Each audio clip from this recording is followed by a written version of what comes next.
Hey guys, this is Comic Uno, and today I'm doing a review on Red Hood and the Outlaws issue 1. And before I start talking about this issue, just want to give you guys a couple updates. Of course, I have Comic Uno episode 157, and that's show where I review all the comics I've read this week in one show, and the exclusive comics are in the description below, and the actual show is annotated, and that should be posted on Friday. But let's start talking about Red Hood and the Outlaws issue 1. Now, I was pleasantly surprised with the Rebirth issue of Red Hood and the Outlaws, because I never really previously read Red Hood and the Outlaws, just because I didn't really hear, great things about it. I'm like, I'm not a huge Jason Todd fan, so I'll skip it. But with the DC Rebirth titles, I wanted to try out as many titles as possible, and Red Hood and the Outlaws, I felt like was a book I wanted to at least try out. And again, with the Rebirth issue, I was very surprised with it, and I really liked it. So I was looking forward to reading the actual first issue of Red Hood and the Outlaws. So let's see what's going on. So with this issue, we get to see the cover, which is a little different from the interior artwork. I will say I like the interior artwork a little bit more. This has a bit more of a bolder line work, but still good art, I guess. The colors don't really mesh that well in the background, though. It's an okay cover, and it's a little misleading because only two of the characters really show up, and one of the characters is really the lead of this book, which is obviously Red Hood. Now let's start talking about the artwork in the interior, which, again, I really like. I think it fits the tone of really Red Hood's personality.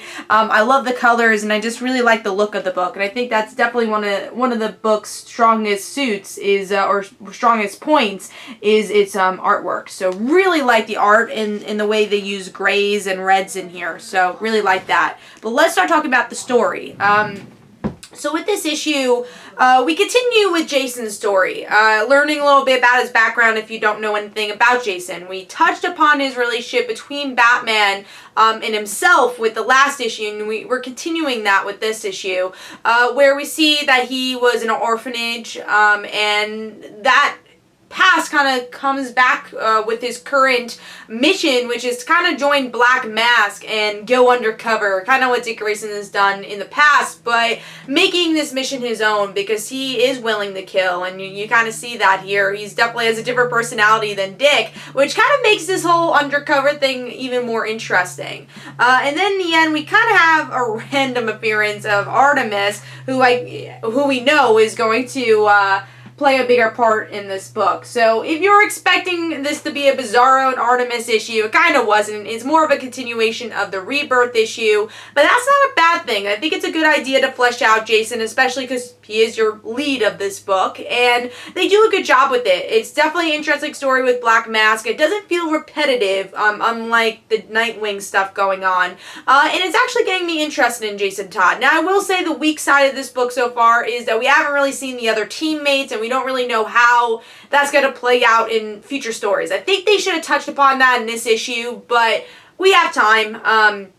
I'm hoping in this arc we'll get that, because it's going to be a little misleading if we don't see Bizarro in the next issue, and if they don't flesh out Artemis and let us know who that character is, because now we know who Jason Todd is. If you don't know who that character is in this series, what way they're going to take him, but now we need to learn about Artemis, we need to learn about Bizarro, and really get a good issue with them too. So I hope that we get to see that with the future. But I thought this was a very solid issue, and like I said, I've been enjoying Red Hood and the Outlaws, and I hood the next issues don't disappoint. But so far it's been a very solid series that I look forward to reading every single time it comes out. So, Red Hood and the Outlaws issue 1 gets a solid 4 stars. Hopefully you guys enjoyed. This is Comic Uno. Don't forget to follow me on Twitter. Don't forget to like my Facebook page. Also, description below, there are links for my comic book, Like Father, Like Daughter. And don't forget to like the Facebook page of Like Father, Like Daughter. And I'll see you guys later.